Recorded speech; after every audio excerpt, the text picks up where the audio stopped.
आज हम उस केस के बारे में बात करने जा रहे हैं या फिर उस फाइल के बारे में बात करने जा रहे हैं जिसके बारे में आजकल बहुत ज़्यादा चर्चाएं हो रही हैं और बहुत बड़े बड़े नाम सामने आ रहे हैं। तो आज हम उस चीज़ के बारे में जानेंगे कि क्या है वो, थोड़ा सा समझने की कोशिश करेंगे और जानेंगे कि इसके पीछे वजह क्या है और वो फाइल में आखिर है क्या। तो मेरा नाम है अनुराग वर्मा और आप देख रहे हैं पढ़ाई विद मोटिवेशन। तो दोस्तों, क्या आप जानते हैं कि दुनिया का सबसे अमीर और ताकतवर लोग जो भी हैं उसमें से कुछ लोग एक छोटे से आइलैंड पे जाते थे। एक ऐसा आइलैंड जहाँ पर पार्टीज होती थी, लेकिन उन पार्टीज का अंधेरा और अंधा जो अंदर का जो सच है वो आपको हैरान कर देगा पूरी तरह से। आज हम बात करेंगे जेफरी एप्स्टीन के बारे में और उसके कच्चे चिट्ठों के बारे में, यानी उसके ब्लैक बुक की जिसका उसने ललिता एक्सप्रेस कही, जो उसके फ़्लाइट का नाम था। उसकी बात करेंगे, क्यों, उसका क्या रोल है उसकी लाइफ में और उसमें वो क्या करता था। तो सबसे पहले जो जेफरी एप्स्टीन था वो शुरू में एक मैथ्स टीचर था और बाद में उसके बड़े बड़े कनेक्शन हुए और वो उनका फाइनेंशियल एडवाइज़र बन गया, जिससे उसने बहुत ज़्यादा पैसा कमाया। लेकिन उसकी बहुत ज़्यादा गंदी आदत थी कि वो जो अंडर एज लड़कियां होती है उनको अपने घर बुलाता था किसी ना किसी बहाने के लिए, जैसे कि बॉडी मसाज के लिए, और उनके साथ वो सेक्सुअल असॉल्ट भी करता था। ऐसा सामने आया है। और वो जो भी लड़की आती थी वो उसे बोलता था पैसे दे के कि तू दूसरी लड़कियों को ला, डबल पैसे दे के। फिर 2 से 4, 4 से 8, 16 32 ऐसे करते करते बहुत सारी लंबी लिस्ट थी। और ये लड़कियां ऐसी होती थी जो जिनके या तो पेरेंट्स नहीं थे या फिर वो किसी अनाथालय में रहती थी, जिनका कोई पूछने वाला नहीं था। ज़्यादातर गरीब घर की लड़कियां थी, उनका वो इस तरह से इस्तेमाल करता था। बाद में ये बात सामने आई कि वो इन लड़कियों की ह्यूमन ट्रैफिकिंग यानी तस्करी करता है, सेक्सुअल असॉल्ट करता है और उनको कुछ बड़े लोगों के पास भी भेजता है। ये चीज़ें सामने आई हैं। और उसकी जो एक प्राइवेट जेट था जिसका नाम हम ललिता एक्सप्रेस के नाम से हम जानते हैं, उसका यूज़ वो बहुत ज़्यादा करता था। इसमें वो अंडर एज लड़कियाँ रखता था और उसमें उनके साथ एक्सटॉर्शन, सेक्सुअल एक्सटॉर्शन बहुत ज़्यादा हुआ करता था। जो चीज़ें सामने आई हैं उन फाइल्स में, मैं उसी के बेस पे तुमको बता रहा हूँ। ये कहानी शुरू से अंत तक डिटेल में सुनना, क्योंकि ये एक बहुत ही कुछ सिखाने वाली है ऐसे लोगों के बारे में जिसको हम अपना आइडल मानते हैं, लेकिन असल में सच्चाई कुछ और होती है। तो जेफरी एप्स्टीन एक अमेरिकन फाइनेंशियल और बिलियनियर था जो 1953 में पैदा हुआ था। वो वॉल स्ट्रीट जो है जैसे यहाँ पे शेयर बाजार है, वहाँ पे वॉल स्ट्रीट है, उसमें काम करता था और उससे वो बहुत ज़्यादा अमीर बन गया। लेकिन उसकी असली पहचान थी उसके हाई प्रोफाइल कनेक्शंस, जैसे कि पॉलिटिशियंस से, सेलिब्रिटीज़ से, साइंटिस्ट से और रॉयल परिवारों से। एप्स्टीन ने अपनी ज़िंदगी में कई प्रॉपर्टीज़ खरीदी, जिस जैसे न्यूयॉर्क में एक बड़ा मैंशन, फ्लोरिडा में पाम बीच घर पर, और कैरिबियन मीन जो उसमें दो प्राइवेट आइलैंड थे। इसका एक का नाम था little saint James and great saint James.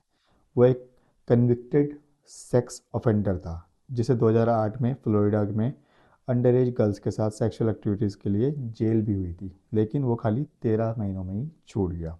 और वहाँ पे वो वर्क लीज पे था। एक बिल्कुल ऐसे रहता था जैसे किसी 5 स्टार होटल में रह रहा हो।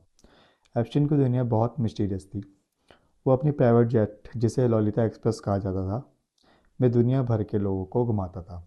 और लेकिन ये सब ग्लैमर के पीछे छुपा एक बड़ा सेक्स ट्रैफिकिंग नेटवर्क था, जहाँ वो अंडर एज गर्ल्स को रिक्रूट करता था, उन्हें मसाज के नाम पर अब्यूज़ करता था और अपना पावरफुल दोस्तों के साथ भी उन लोग अंडर एज गर्ल्स को शेयर करता था, जिसके उसके कनेक्शन बढ़ते जा रहे थे। और इस कच्चे चिट्ठे में कुछ और नाम आए हैं, जैसे कि जो एप्स्टीन था उसका फेमस लिटिल बुक जो थी उसकी एक, उसको 97 पेजेस की थी। उसको उसमें कुछ 1000 से ज़्यादा नेम्स थे, फ़ोन नंबर्स थे, ईमेल एड्रेस थे। उसको किसी ने, उसके एम्प्लॉय ने चुराया और उसको बेचने की कोशिश करी 1997 में। लेकिन वो कुछ चीज़ें ही सामने आई, जैसे कि कुछ नाम सामने आए उसमें, जैसे कि आपका डोनाल्ड ट्रंप, जो यूएस के फॉर्मर प्रेसिडेंट थे उस टाइम पे। लेकिन बाद में उनसे पूछा गया कि वो एप्स्टीन को जानते हैं, उन्होंने बोला कि हाँ मैं जानता हूँ, लेकिन बाद में वो उससे दूरी बना ली। दूसरा बिल क्लिंटन भी थे उसमें, एक नाम आया था। प्रिंस एंड्रू का नाम भी आया था। सेलिब्रिटीज़ में कुछ ऐसे थे जैसे माइकल जैक्सन का नाम आया था उसमें, ठीक है। पॉलिटिशियन कुछ बिजनेसमैन थे, ठीक है, जैसे कि हेनरी किसिंगर, रिचर्ड ब्रैंसन और भी कुछ ऐसे बड़े बड़े लोग उसमें शामिल थे, जिनके बारे में हम सुन रहे हैं आजकल भी, फाइलों में नाम आ रहे हैं, हमारे अखबारों में नाम आ रहे हैं उनके, और बहुत सारी चीज़ें सामने आ रही हैं कि वो किन चीज़ों के साथ जुड़े हुए थे और उस आइलैंड में किस टाइप की एक्टिविटीज़ होती थी, उनके लिए पार्टीज़ होती थी और उसमें अंडर एज गर्ल्स को स्लेव की तरह यूज़ करा जाता था, उनके साथ जो मर्जी वो करा जाता था और करवाया जाता था। और वहाँ से अगर कोई भागने की कोशिश करता था, उसे भागने नहीं दिया जाता था, उसको पासपोर्ट छीन लिया जाता था। एक बार एक ने भागने की कोशिश करी थी, लेकिन उसको पकड़ लिया गया था और उसका पासपोर्ट छीन के अपने पास रख लिया गया था। ये सब चीज़ें सामने आई हैं।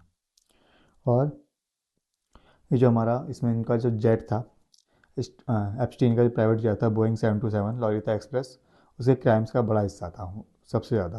फ्लाइट लॉग से पता चलता है कि ये जेट दुनिया भर में उड़ता था और पैसेंजर्स में अंडर एज गर्ल्स और पावरफुल लोग होते थे। इस जेट में सबसे ज़्यादा अंडर एज गर्ल्स और पावरफुल लोग ही हुआ करते थे, जो ये जेट पूरी दुनिया में घूमता रहता था और इसमें ये सारी एक्टिविटीज़ होती थी। और इसमें एक चीज़ सामने आई थी कि बिल क्लिंटन जो थे वो 26 बार एम्स्टीन का जेट में उड़ रहे थे, यानी कि उन्होंने 26 बार ट्रैवल करा था उसमें। और डोनाल्ड ट्रंप की सामने की बात आई थी कि डोनाल्ड ट्रंप ने भी 8 बार उसमें ट्रैवल करा है। और प्रिंस एंड्रो तो कई बार आइलैंड और न्यूयॉर्क के ट्रिप्स कर चुके थे उसमें। और जैसे बहुत सारे बड़े बड़े लोग हैं, तो उनके नाम भी इसमें सामने आए हैं। अब ये सब चीज़ें हम उस फाइल के थ्रू ही बता रहे हैं, हमें असलियत का नहीं पता इतना, खाली हम फाइल के थ्रू ही बता रहे हैं जो सामने आ रही हैं उसके बारे में। और वहाँ पे होता क्या था, तो थोड़ी सी चीज़ें सामने आई, जैसे कि little saint James local island था जो वहाँ का, कहते हैं कि एप्स्टीन का प्राइवेट पैराडाइज था वो 70 एकड़ में फैला हुआ था कैरिबियन में। यहाँ वो अंडर एज गर्ल्स को लाता था, जिनकी उम्र 14 से 18 के बीच में होती थी। देखो कितनी छोटी एज थी उनकी, और उनको स्लेव की तरह यूज़ करा जाता है। जैसे आजकल बहुत ज़्यादा चल रहा है, ह्यूमन ट्रैफिकिंग चल रही है दिल्ली में, कि बच्चे को उठाया जा रहा है और यहाँ से दूसरे देशों में बेचा जा रहा है। तो उस टाइम पे भी ये सब बहुत ज़्यादा चल रहा था। और एलिगेशन के मुताबिक वहाँ सेक्स ट्रैफिकिंग होती थी, गर्ल्स को मसाज के नाम पर रिक्रूट किया जाता था और वहाँ पे उनको अब्यूज़ किया जाता था, और पावरफुल गेस्ट के साथ उनको शेयर भी किया जाता था। वहाँ पे एक्टिविटीज़ जैसे कि पार्टीज़ होती थी, स्विमिंग और हिडन कैमरा से रिकॉर्डिंग, गर्ल्स को जेट या हेलीकॉप्टर से लाया जाता था वहाँ पे। एक विटनेस ने कहा कि वो एम्स्टीन को यंग गर्ल्स के साथ देखा था, जो हाई स्कूल जैसी में, जैसे कि हाई स्कूल की गर्ल्स हो या स्कूल में पढ़ने वाली गर्ल्स हो, इस टाइप की थी। और जो एलिगेशंस वहाँ पे लगे थे वो था कि वर्जीनिया गिरफ्ट ने कहा कि वहाँ उसने प्रिंस एंड्रयू के साथ आइलैंड पर जो सेक्सुअल एक्टिविटी हो रही थी पाम बीच में, वहाँ 30 से ज़्यादा वुमेन ने मसाज के नाम पर वहाँ पे एब्यूज़ की बात कही है, जो इस टाइम पे बड़े हो चुकी हैं। फिर आगे हम बात करते हैं अंत तक, जो एप्स्टीन की जो मौत है और लिगेसी है। उसको जब जेल में डाल दिया दोबारा से, एक जर्नलिस्ट थी, उसने दोबारा से एप्स्टीन के खिलाफ बहुत सारे सबूत इकट्ठा करे, उसको जेल में दोबारा से वो गया, जब वो अरेस्ट किया गया उसे जेल में, उसने सुसाइड कर लिया गया। सामने आई बात कि उसने सुसाइड कर लिया, लेकिन वो सच्चाई है कि नहीं हमें नहीं पता। क्या पता उसने सुसाइड ना करा हो, उसको किसी ने मरवाया गया हो, क्योंकि बड़े बड़े लोगों के नाम और उनके जो कच्चे चिट्ठे हैं वो उसके पास थे, तो इस वजह से वो, क्या पता उसे मरवा दिया गया हो, हमें नहीं पता उसके बारे में। और एक उसमें थी गिस्लेन मैक्सवेल, वो बचपन और उसके फैमिली बैकग्राउंड के बारे में थोड़ा जानते हैं। जो मैक्सवेल थी, वो जिसका जन्म 25 दिसंबर 1961 को फ्रांस के मैशन लैफ्री में हुआ था, वो ब्रिटिश अमेरिकन सोशलिस्ट थे। उसके पिता रॉबर्ट मैक्सवेल थे, जो एक बहुत बड़े मीडिया टाइकून थे, मिरर ग्रुप न्यूज़पेपर के मालिक, न्यूयॉर्क डेली न्यूज़ के ऑनर और कई बिजनेस में इन्वॉल्व। जैसे ही रॉबर्ट मैक्सवेल का असली नाम जैन लुडविक हाइमन हॉज था, जो वो में वो हीरो बने आर्मी में, और ब्रिटिश आर्मी में थे वो, एमपी में ने, लेकिन बाद में उसने बिजनेस में फ्रॉड और मनी लॉन्ड्रिंग के आरोप लगे। 1991 में वो अपनी यॉट लेडी गिस्लेन, जिसका नाम गिस्लेन पर रखा गया था, उससे गिरकर मर गए। कुछ कहते हैं सुसाइड, कुछ एक्सीडेंट और कुछ मर्डर भी बोलते हैं। तो रॉबर्ट मैक्सवेल की मौत के बाद उनका एम्पायर ख़त्म हो गया। पेंशन फंड से पैसे चोरी के आरोप लगे। गिस्लेन उनके 9 बच्चों में सबसे छोटी थी। पिता की मौत के बाद वो न्यूयॉर्क चली गई और अपस्टीन के साथ जुड़ गई। उसके भाई भाई जैसे इजाबेल और क्रिश्चियन मैक्सवेल भी टेक और बिजनेस में फेमस हैं अभी भी। तो जेफरी एप्स्टीन के साथ रिलेशनशिप रोल क्या था उसका, मैक्सवेल का, तो 1990 से गिस्लिन एप्स्टीन की गर्लफ्रेंड, कॉम्पिटेंट और सबसे करीबी पार्टनर बनी। ठीक है, तो ये उसकी गर्लफ्रेंड थी और करीबी पार्टनर भी थी। एप्स्टीन के New York, Florida, new Mexico, London और यूएस वर्जीनिया आइलैंड के घरों में वो रहती थी इसके साथ ही। और इसके मुताबिक जो एप्स्टीन के लिए वो अंडर एज लड़कियों को रिक्रूट और ग्रूम करती थी और मसाज के नाम पर वो लाती थी और ट्रैवल करवाती थी एप्स्टीन के साथ। उसकी सेक्सुअल एक्टिविटीज़ को भी करवाती थी। उसके बाद में अरेस्ट कर लिया गया और एप्स्टीन अरेस्ट हुआ जो सेक्स ट्रैफिकिंग के लिए हुआ था 2019 में। उसने लेकिन जेल में सुसाइड कर लिया और 2020 में गिसलेन को न्यू हेमिस्फीयर में छिपे हुए अरेस्ट किया गया।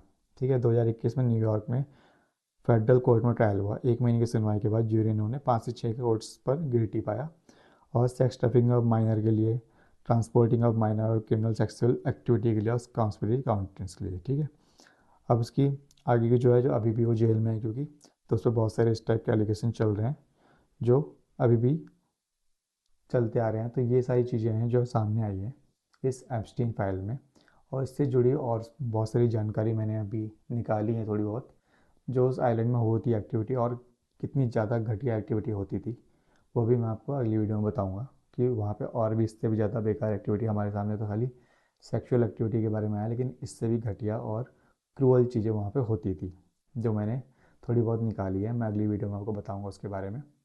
तो अगर वीडियो की जानकारी आपको सही लगी हो तो मेरे चैनल को लाइक करना, सब्सक्राइब करना और बताना कि इस वीडियो में आपको क्या सीखा आपने, कि हम कुछ ऐसे बड़े लोगों के बारे में क्या सोचते हैं कि हम उनके जैसा बनने की सोचते हैं और असलियत सामने उनके पीछे क्या है। ठीक है, थैंक यू।